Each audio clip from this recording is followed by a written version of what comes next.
salaamaaleykum mbokki internet yi ñu ngi leen di nuyu bu baax di leen siyaar di leen ñaanal jàmm ju sax dàkk bi jaay Cheikhuna Ahmadul Khadim ak yéen ñi nga xam ne yéen a baaxoo seetaan Diaga 7 Pro TV waaw comme nañ ko daan defee yéen rek ci baatu wolofal noonu la ñuy àndaatee yéen ci yóbbalu safar waaw comme niñ koy àndee ak yéen ñi ngi ciy fukk ak ñeent ci weeru safar waaw kon ba léegi Baye Mbacke kan mooy borom Touba Xaadima Rasul Serigne Touba Cheikhuna yaakaari jàmm yi du ñu dalal ci yow Serigne Touba Mbacke yow mi nga xam ne yaa ànd ak tubaab bi juróom-ñaari at yu taftal juróom-ñaari weer yow Serigne Touba Mbacke yow mi borom dar waxoon boo ma xamoon di nga ma moy nga ne ko boo demee ba xam ma di nga ma moy yow Serigne Touba yow yaay borom ila yaxaadallahu maa lam yakuni wala yakunu abadan li mumkin boo ko déggee mooy yàlla may na ma lu mu mayul kenn te dootu ko may beneen mbindeef ci kaw suuf loolee ku gis jàkk Serigne Touba gis ay dëkkam gis ay muritam gis ay taalibeem xam na ni Serigne Bamba Mbacke yàlla teg na ko fu kenn tegul yàlla teg na ko fu kawee nañ ko def ni ko suñ borom def bu ñu bëggee noppalu jafe Bamba yóbbalu safar ak Serigne Mbacke Mboub bu leen ko wuute la voie de la paix et de la solidarité de l'espoir. tuwaar fa kàlla macha allah Baye Mbacke Mboub waxtaan wi mën na sëkk mën na matale na waaw kon nag ñi ngi fas yéene ànd ak yéen ci safar si ci fukki fan ak juróom di ñaanalaat Cheikh Mouhamadoul Mountakha Mbacke mu yàgg fi lool ànd ak wér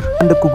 ak wér kon nag ñoo ngi leen di jox dig daje ba suba ak jàmm ci yeneeni waxtaan wi nag ñoo ngi ciy ànd ak Diaga Pro 7 TV ak Sene Pro TV kon nag abonné leen aimé leen partagé leen ndax ñu gën a mën a wéyal liggéey bi kon nag ñu yend ak jàmm. Diaga 7 Pro TV, la chaîne qui vous donne des informations en temps réel